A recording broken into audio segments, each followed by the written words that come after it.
toward the One, the perfection of love, harmony and beauty, the only being, united with all the illuminated souls who form the embodiment of the messenger, the spirit of guidance. Welcome, everyone. This is going to be a series of 4 monthly classes called Opening Your Presence. And many of the people in this class have been with us for lots of classes before, and we're very happy to see some new faces here. And so we're not presuming any background knowledge for what we're going to be sharing here. So what does this mean, this title, Opening Your Presence? Well, there's many different ways we can think about being present. Each of you is present, that's participating live right now to what we're going to be sharing with you. At least you are presumably looking at your computer or your iPad or your phone.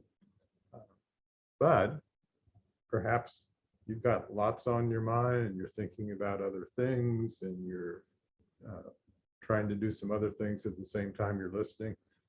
So in that case, you could only say, well, you're just partially present. So all of us have that experience at times of not really being fully present to what's going on around us. And we can think of different degrees of what we bring to a situation. We can be physically in the same room and our mind can be somewhere else. Well, that's not a whole lot of presence.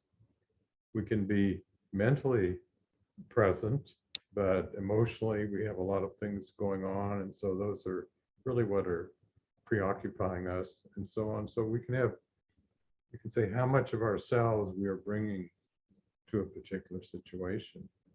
But as you'll see in what we're going to be sharing tonight, that way of thinking about presence is a dualistic way of thinking about presence. It's thinking about in terms of I am here and I am present to something out there. And the same could apply to an inner experience. We can be sitting and meditating, but we're thinking about, well, I'm sitting here imagining, excuse me, such and such, or I'm sitting here having an experience of something else in a more subtle realm. But once again, we're perceiving ourselves as being separated from what we're experiencing. So that's just, in terms of what we're going to be sharing with you, that's kind of like the beginning point, but we want to discover a much richer way to be present. So let's think of the richer way to be present. And maybe this will be a goal for where we get to in the last class together, or maybe in working with this for quite a while beyond those classes. So first of all, who is opening their presence? First, the you who is present is not just an element of the world of the 5 senses. We're not just speaking of that tiny being in the little bit of time and the little bit of space that we probably thought we were years ago before we started unfolding places. That's our limited perception. But what you accomplish and how you are able to hook up consciousness has implications for all of the manifestation, all of the manifestations of the divine in life. Your realization can create a cascade of realization in what we think of as the world. So I'm going to say that last part again. Your own realization can create a cascade of realization in what we think of as the world. So here we're not even thinking of just one person's realization or presence, as wonderful as that presence could be, but we're acknowledging that twinship, that I see you beings on my screen here, and I'm thinking, this is only an illusion, the way that we see each other.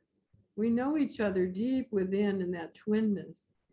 And so any work that we do is going to be work that we do on and with many other beings. Maybe this has been inspired by somebody in your own life that has thought, oh, wouldn't it be wonderful if they learn more about presence so they can tune into me? Uh, who knows where it all begins, this incredible expanding presence.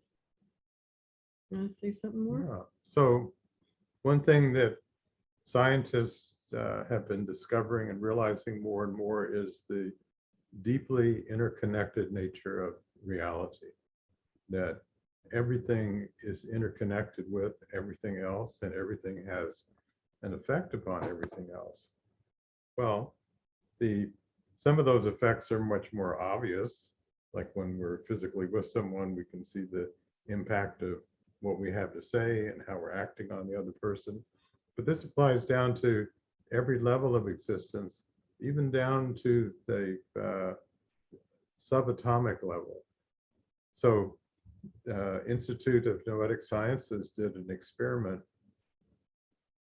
Some of you may be familiar with the two-slit experiment, where you shoot photons through a slit, and if you just have one opening, then what'll happen is they'll make like a circular pattern on the screen behind it, like if you shined a flashlight through. But if you have two slits, even if you shoot the photons one at a time through one slit or the other, they interfere with each other, which is still very paradoxical. And it makes a pattern. It makes like bars of light and dark. So what the Institute of Noetic Sciences did is they had some experienced meditators at some distance from the laboratory where the double slit experiment was set up, and they asked them to just imagine that they could witness what was going on with the photons, and just their consciousness interfered with the photons. It changed the behavior of the photons.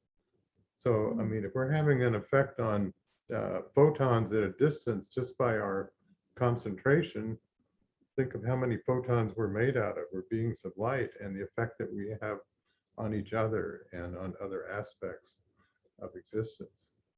So a theme for those of you that have been participating in many classes we've done before is the relational nature of spirituality. Instead of thinking of spirituality as a process where you're doing something or working on yourself to try to get to some goal that you're trying to, depending on the system, the belief system, merge with the goal, become one with the transcendent, one with the divine, or in some belief systems, the idea would be you just disappear and there's nothing but the divine that comes through.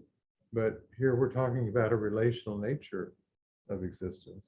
And so we're going to be talking about a relational nature of presence. And we're going to be talking about presence, and this requires an adjustment in our way of thinking. This is going to be a different way of thinking probably for most of you. Once again, instead of thinking, I am here present to something else, there's something that arises in your way of relating to what you're experiencing that actually creates presence.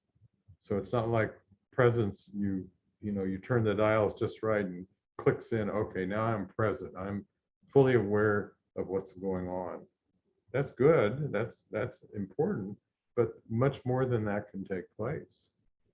So we have a principle that we call relational unity. And relational unity means a way of experiencing things, whether external or internal, manifest or subtle realms, in which we're deeply interconnected with what we're experiencing. We feel a circulation between ourselves and what we're experiencing.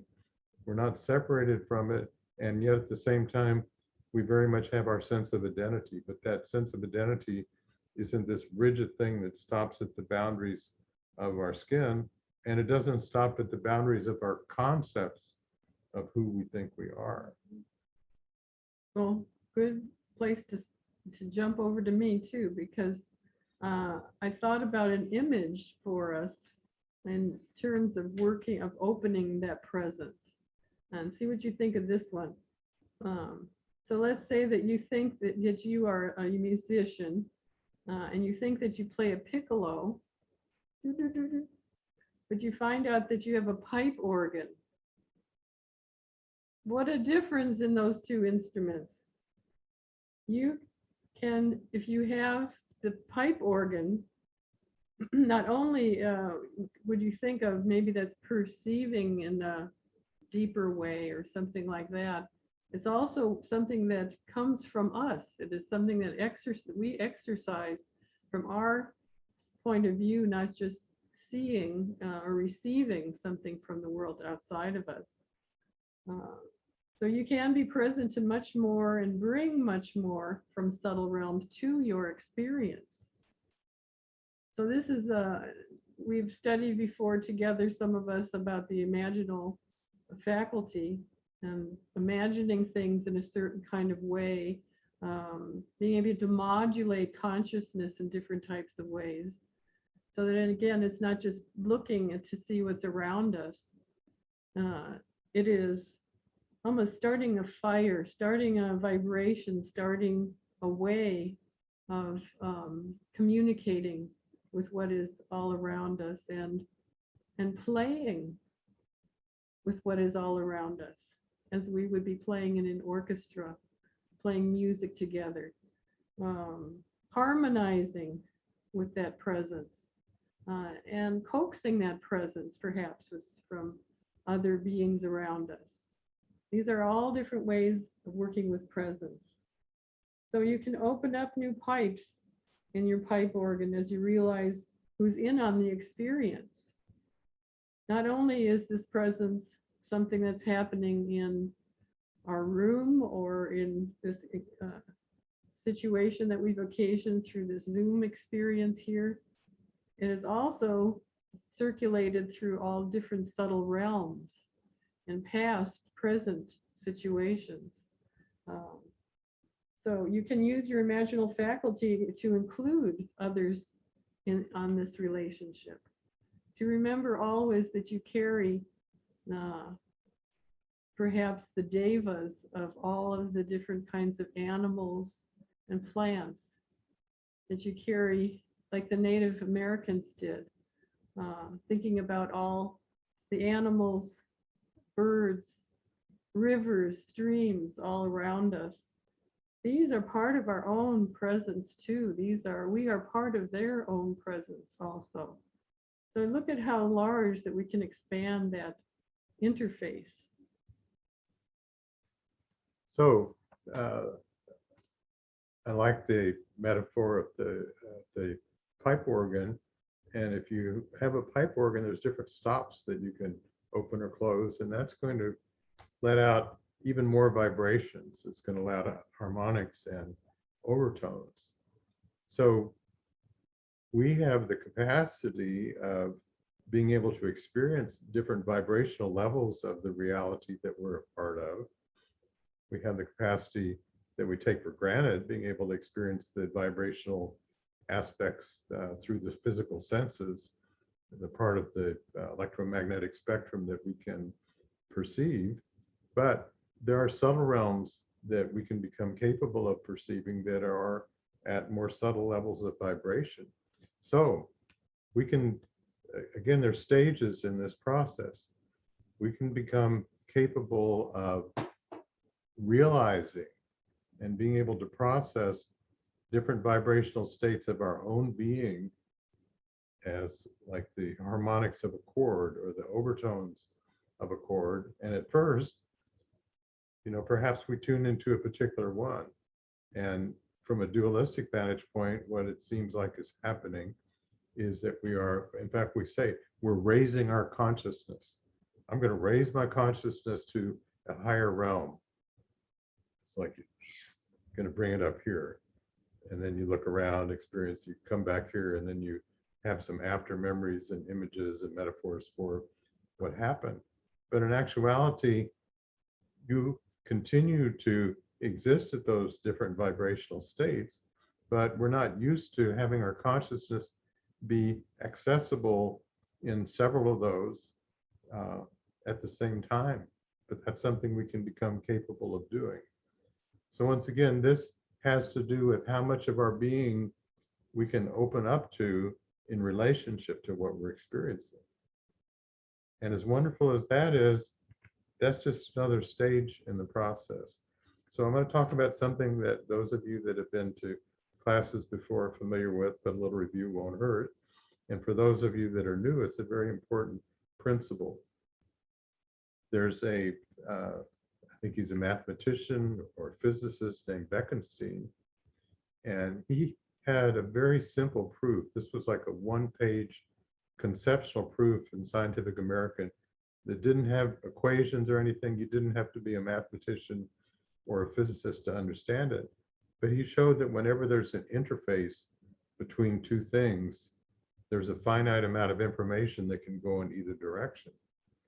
So what does that mean? Well, each of you, whether you're watching this live or later through YouTube, is using an interface to experience what we're sharing with you. And at the end of the live part, those of you that are participating this evening, after we stop the recording, we're going to have a period of sharing with each other. So we'll have a two-way communication. Well, what Bekenstein showed is there's only a finite amount of information that can go either way. Well, you might think, well, what's the big deal about that? Of course, we're finite beings, there's a finite amount of time. But what I've taken from this is imagine you go into a room and they've got a really special Zoom call set up for you with God on the other side. And there's a computer monitor that's your interface, and you can talk to God, or you can ask questions and receive input. Well, Bekenstein's bound would apply to this as well. There's only a finite amount of information that you can get from what's on the other side. But remarkably, there's also a finite amount of information of what God can get from anything in manifestation on God's side of things. So how can we increase the capacity for what comes through? Well, starting point is we have to really be present. I mean, if we're just in the same room, not a lot's going to happen. If we're fully aware of ourselves and the interaction, more is going to happen. But if we can open up to these more subtle levels of vibration of our being, which entry points to these in different spiritual systems are either called chakras, or in the Sufis, they're called the lataif. They're subtle vibrational centers, but they're kind of like doorways that open to a way of experiencing a particular vibrational state of existence. The more we can open up to all of that and allow circulation to come in both directions, the more that can come through. The more that we can be in the state of what I was referring to earlier called relational unity, much more can come through. So a kind of a basic example that we've all experienced. Imagine you're having a really good conversation with a dear friend. And at first you're maybe just chatting about things that have happened. But after a while, if you really get into it, particularly if you're talking about something that you're trying to explore something and discover something, you may find that each of you realizes something that you never would have thought of on your own, and the other person never would have thought of, but it's because of the interchange and the circulation between the two of you that information is able to come forth. The Sufis say that when there's two presences that really come together in this way, a third presence arises. And this is this living aspect of presence we're going to be talking about. I like to talk about the very, very similar thing, or the same thing in a different kind of way, I would say. As we're speaking of all these different realms and places, people, different times and everything, it's kind of gets to be a bit much to pack into our brains, to think mentally about it. But the place that we really can hold and that we can keep all of these beautiful things and places, this largest thing, Hazrat Khan said it's the only thing in manifestation large enough to hold the image of God. What is that thing I'm speaking about? It's your heart. So if these ideas seem to be a bit much and too many things to put in there, and I can't think of all my relatives and all of those that I loved and all of the animals and all of the birds and all of these, then what you do is you open your heart and you feel them there. You feel with your heart, and you don't have to be cycling through so many mental images if you're just opening that heart. So this is really our place of work, our place of functioning in this process that we're undergoing of increasing our presence is through the heart.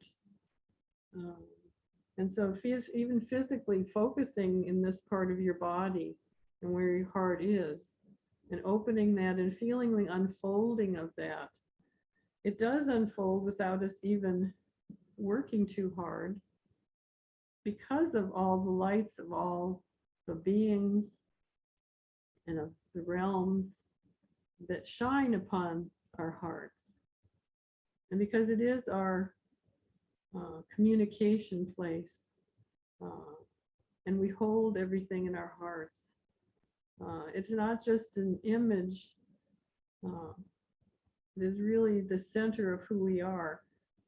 And I find more and more that in the classes we had before, we talked about the Barzakh. We talk about it as an interface. And I'm finding more and more that that interface is our hearts. It's what we think of as our hearts. And it does connect all of us. And there's a really release in that of knowing that it's there, that knowledge is there, that knowledge is going to be feeding us and coming to us in ways that are palatable for us and reachable for us. And why is that? Because we are connected with the divine. We are connected with the transcendent in every way, and it is through our own hearts. So let's rest in that place as we continue tonight. And there's a term from the ancient Sufis that some of you are familiar with called Tawil, Tawil. And Tawil means harmonic perception. Pir Vilayat, who was our teacher for many, many years, talked about that which transpires behind that which appears. So let's say we're sitting with a rose. I mean, the most basic level of experience is you're thinking, oh, look at that pretty red flower over there. Oh, it smells nice. It feels soft and so on. But once again, you're in a very separated state from it. You're just perceiving the obvious input that comes through the physical senses. But if you really let yourself open to that rose, you may experience a very different state of being. Maybe it could be with a tree, or it could be with an animal. It could be with a gemstone. You experience a level of connection in which something opens up. You experience the deeper reality of what you're in contact with. And our initial way of trying to make sense out of this is, okay, now, I mean, if you were thinking of it like a scientist, you might be thinking, okay, it's like I put it under the microscope, or I looked at it through a telescope, or I analyzed it with my laboratory equipment and discovered this. But that's not really what's happening at all.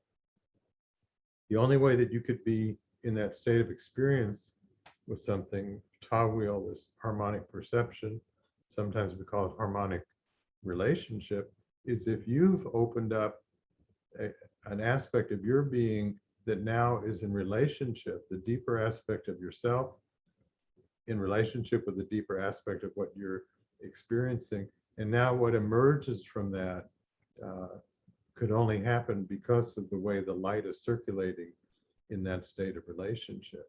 So what I'm trying to get across here is that you could say the presence that takes place then, it's not that, okay, now I am present to the underlying nature of the rose here.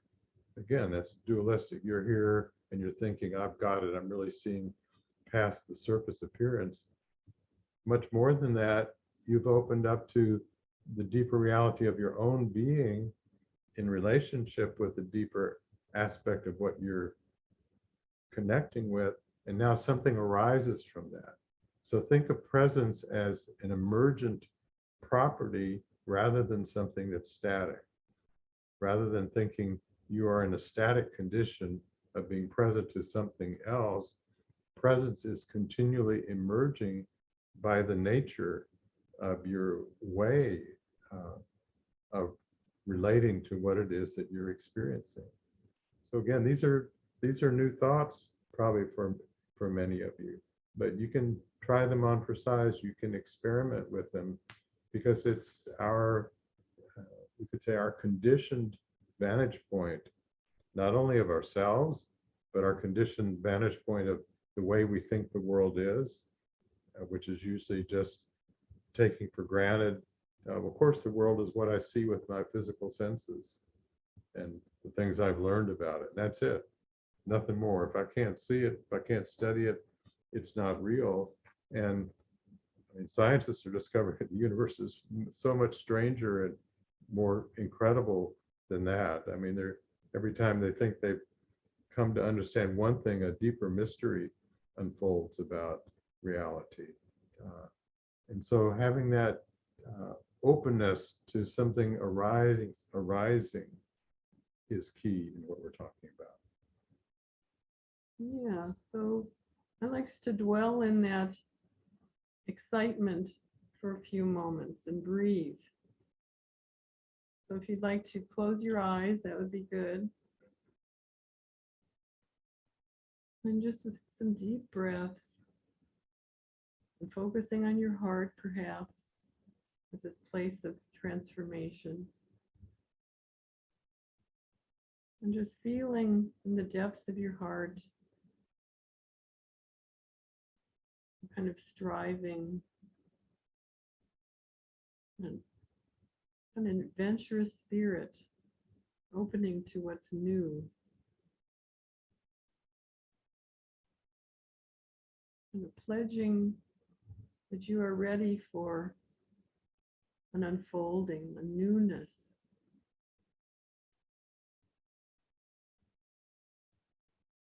Something that you haven't even defined, like you said, is emerging.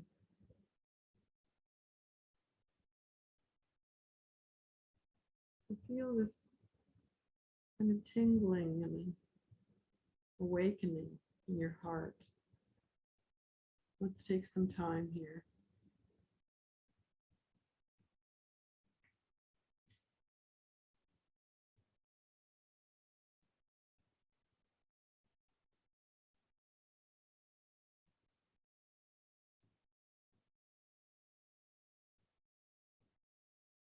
It's almost as if you can hear someone deep within you saying, "Awaken, my dear one. We are here with you."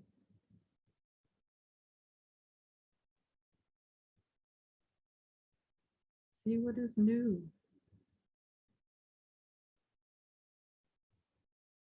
Breathe me in.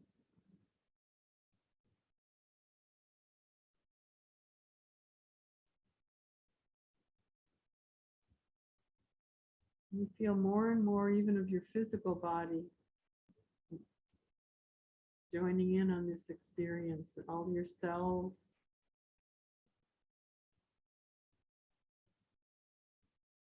energy of the different centers.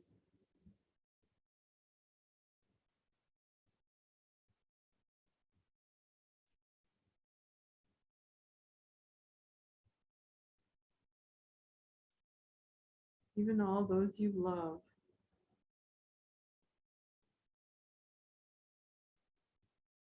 They are not far. These places are not far.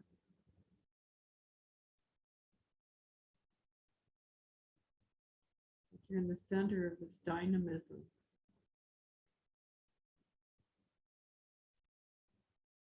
Allow it to refresh you and fill you with expectation and hope.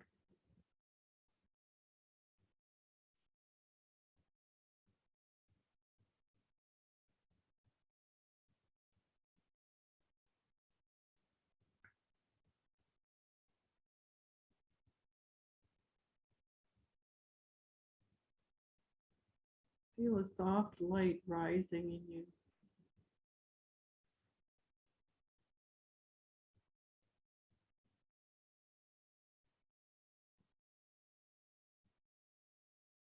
Like it's buoying you up. Still feet on the ground, but you feel expansive.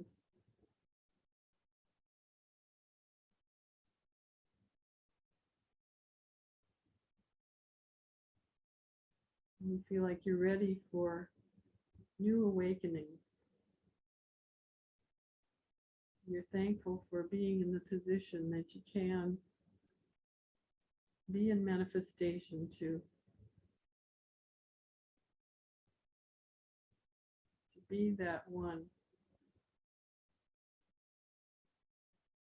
that is in communication with so much.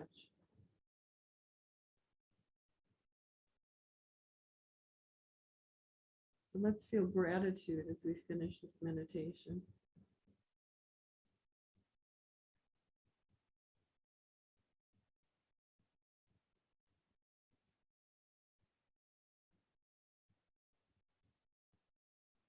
Take one more deep breath.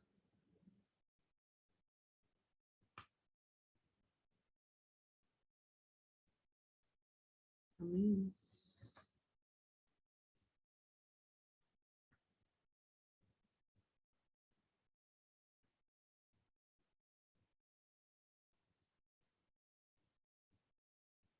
So being present is not just a passive experience, although that there needs to be a receptivity in order to be present. But it's also important to remember there's something of ourselves that we bring to every situation or person, whether on the external level or the inner level, that comes from the uniqueness of who we are. So let's take a moment and consider how remarkable things are. We are beings of light. You know, all the creation stories of the different traditions, the religions, begin with light. That light brought forth the creation. In cosmology, you know, the current thinking generally, it was the Big Bang, this unimaginable explosion of light that eventually turned into, some of it turned into matter, and some of it turned into us.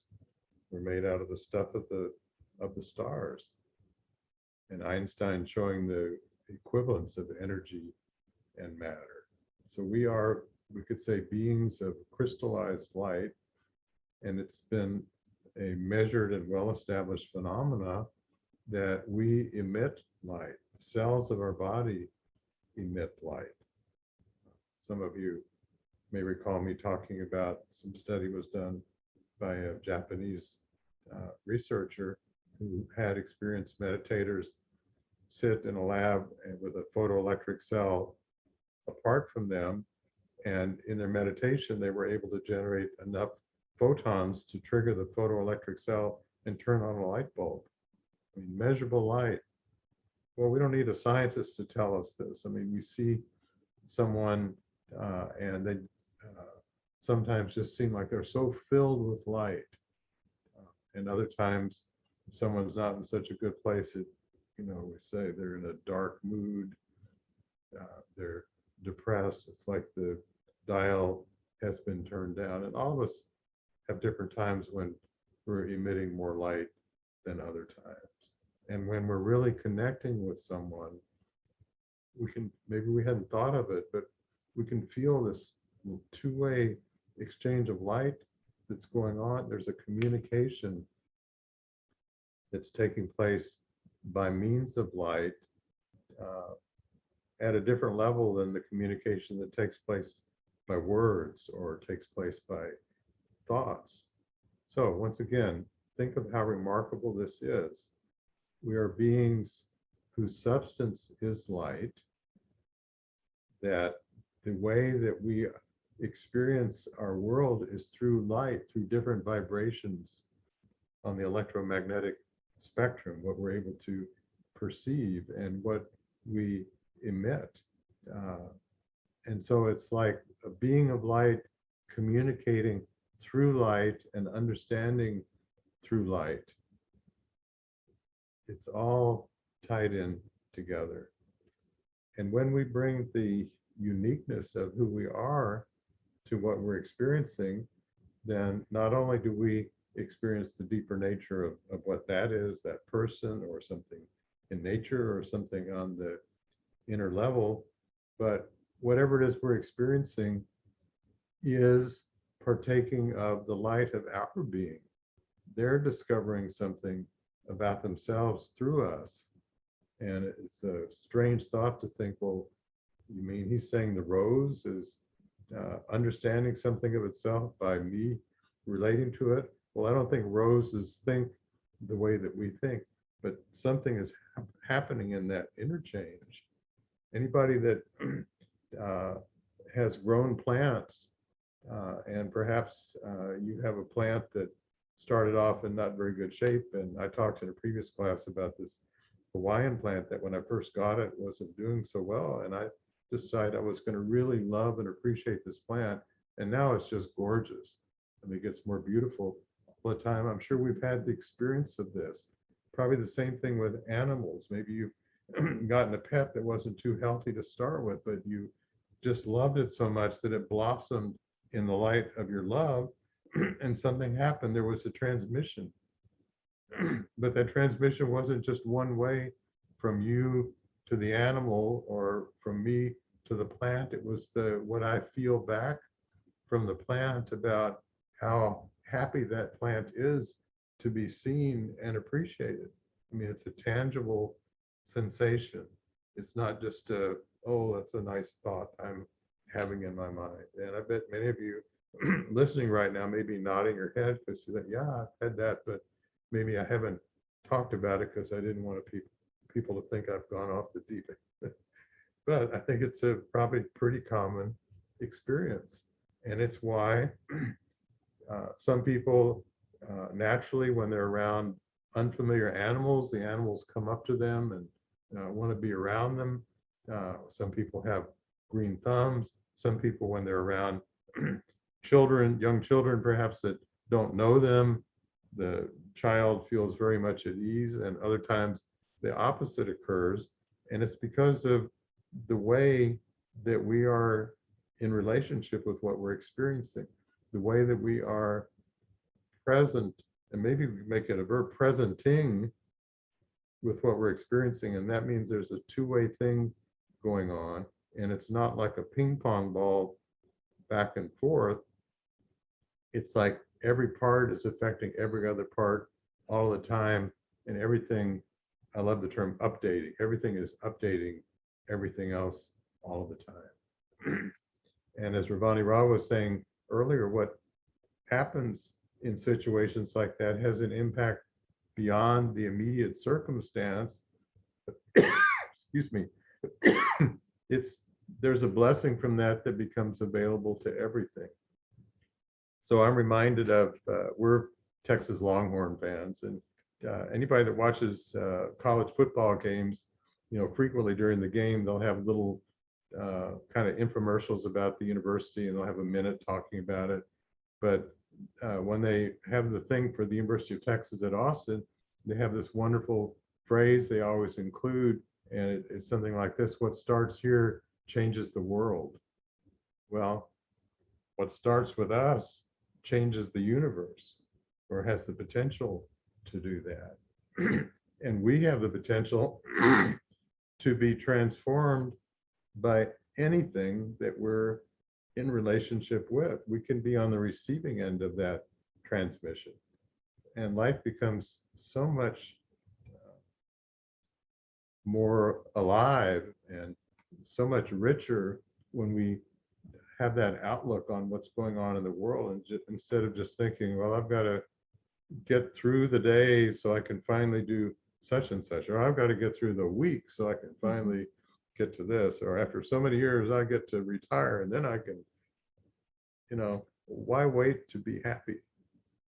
Why not? Why not allow yourself to experience the wonder and the joy and the blessing that's inherent in everything in existence, if we can go about relating to it in that way? And I'm not meaning to say here everything is just wonderful. There's horrible things happening in the world, and it doesn't mean we shouldn't try to do something about those. But I'm saying we can have an attitude towards that. I recently posted a quote on Facebook from Hazrat Knight Khan, who brought Sufism to the West in the early 1900s. And at the some of the time when he was in the United States, I guess it was worldwide, the Spanish flu epidemic was going on. And it killed millions and millions of people. They didn't have any vaccines or treatments for it. But he had this beautiful quote, and he said, well, okay, so influenza can spread like this, but think about what can spread with beautiful thoughts and beautiful intentions. And he didn't have terms like, let's make it go viral, but if he had, he probably would have used it. Let's make those be what goes viral. Let's make the outlook that even in the midst of all these awful things, there's something seeking to emerge in existence that is good and beautiful, that each of us contributes to. Well, I'm wanting to contribute too. You're drawing me out, drawing me in to this beautiful discussion. I wanted to share that it kind of reminds me this light process that you're speaking about here, of working with art. Some of us work with art, and it is a reciprocal process. You're talking about it being an active process, this building of presence. And I understand that because I will begin a piece of art, and I'm a fiber artist, so often I will take a piece of cloth and maybe it'll remind me of part of nature, maybe a leaf. I often start with a leaf, and I'll feel that I need to put the leaf right here, and then there'll be a response from the art. So that's a give and take. The light glows from this side and the light from this side and keeps rotating. So it draws me in, and then I do another activity. I add something to it, and then it responds back to me, and that continues. I'm sure it's similar with music. A lot of you are musicians and choral singers. And you probably work with your voice in a certain way. And so that's something you contribute. And then there's kind of a response and feeling back, or the sound is the light of the sound comes back to you. And then there's this communication of light. So it's a wonderful, or it's a dance, and it could be talking about movement and dance. And there's a cycle that keeps going. It's almost a beckoning.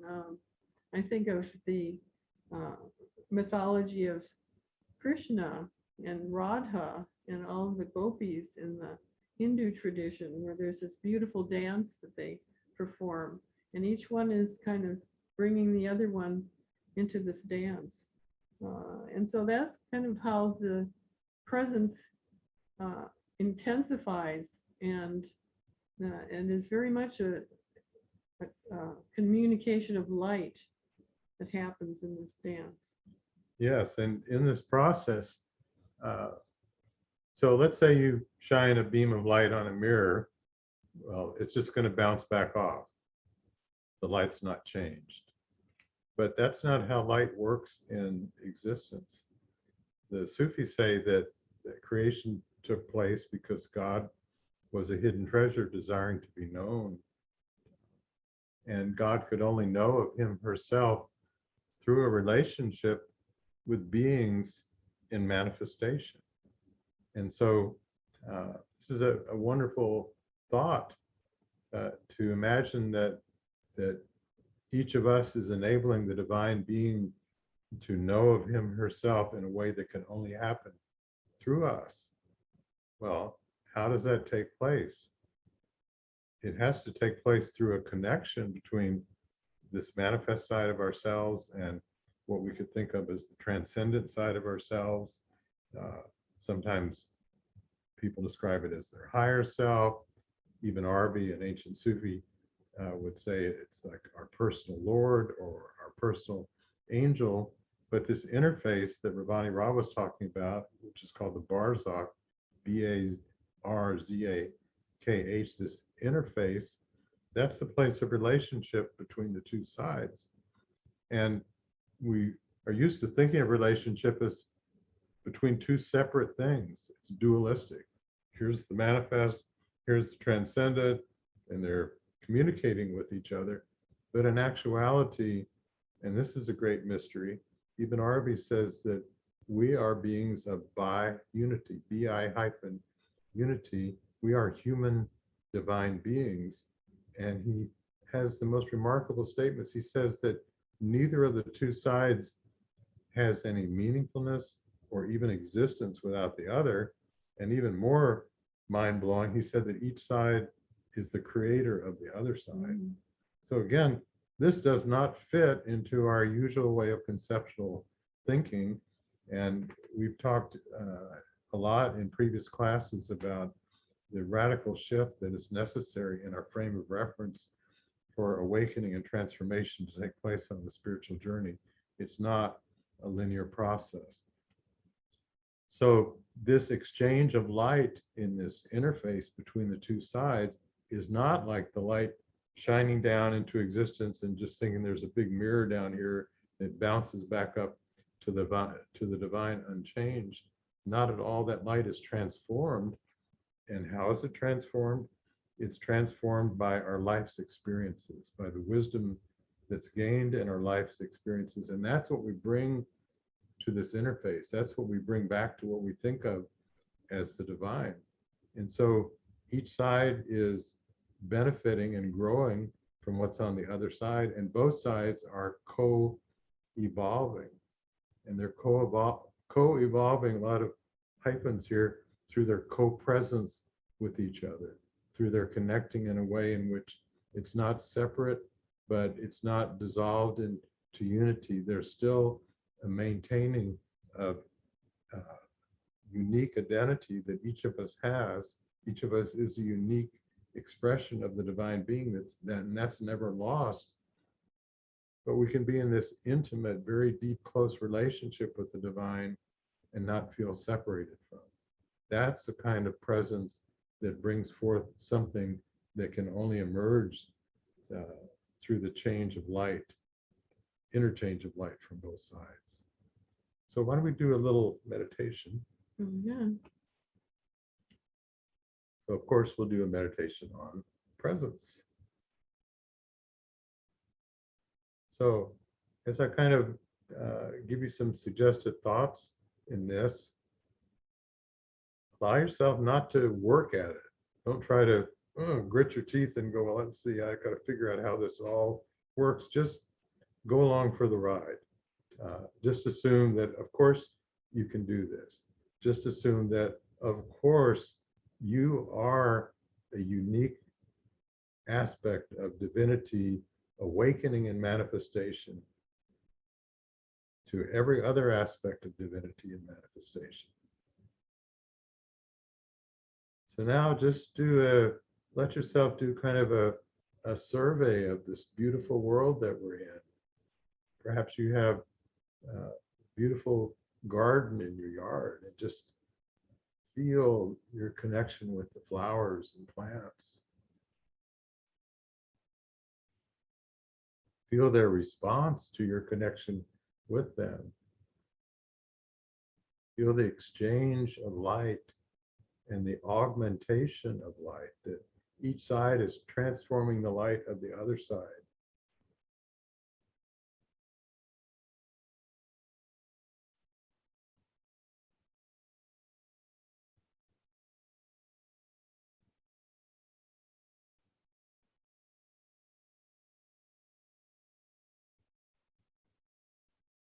And now think of a loved one and you're present with them. And there's no words here. You're not trying to do anything.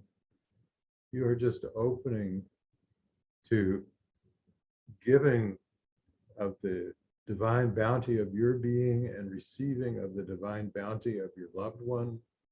And you're feeling the interplay, the dance of those two unique expressions of light, each changing the other and each making the light of the other even more beautiful at every instant. So it's a chain reaction of beauty.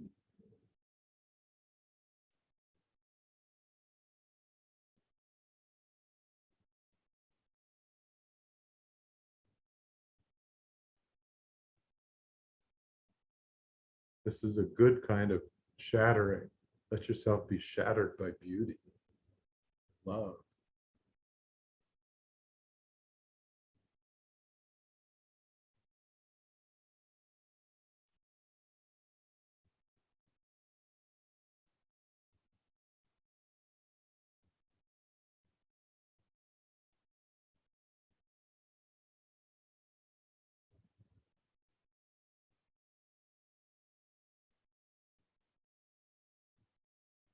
Now let yourself open up to inner realms of being and experience, to all the octaves and overtones of your own being and of the multidimensional reality in which you have always existed. And you don't have to be able to see an image in your mind or figure it all out. You just allow yourself to open to it and feel the richness of all these different vibrational states of being and your interchange of vibration and forms of light with all that exists in these different levels, with the angels and the jinn, beings beyond name and form.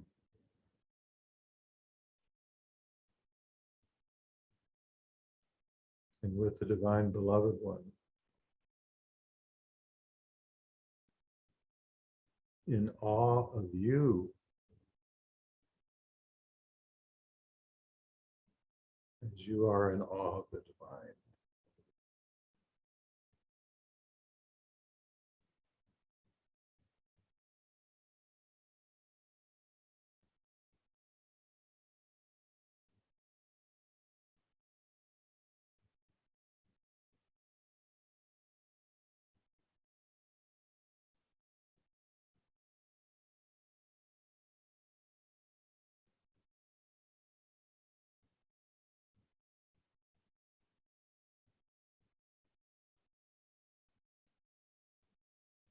As you feel this connection and this openness with all the levels of existence,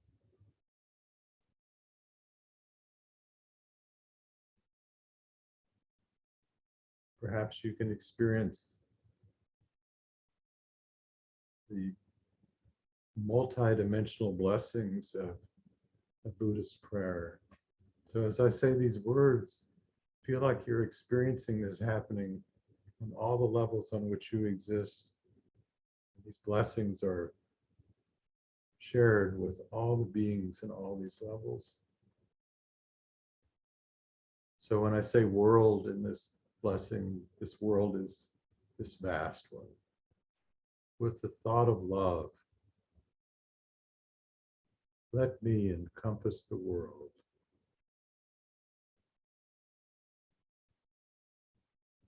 And may that love, increasing without limit, encompass the whole universe up to its confines.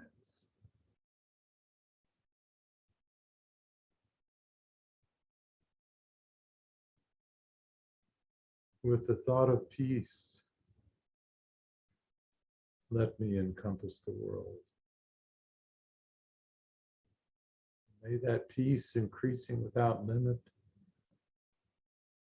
encompass the whole universe up to its confines.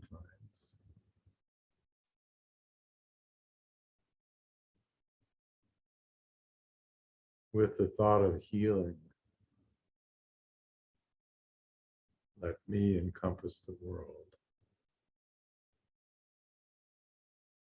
And may that healing increasing without limit encompass the whole universe up to its confines.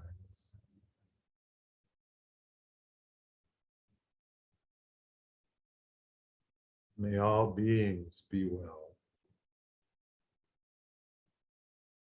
May all beings be happy.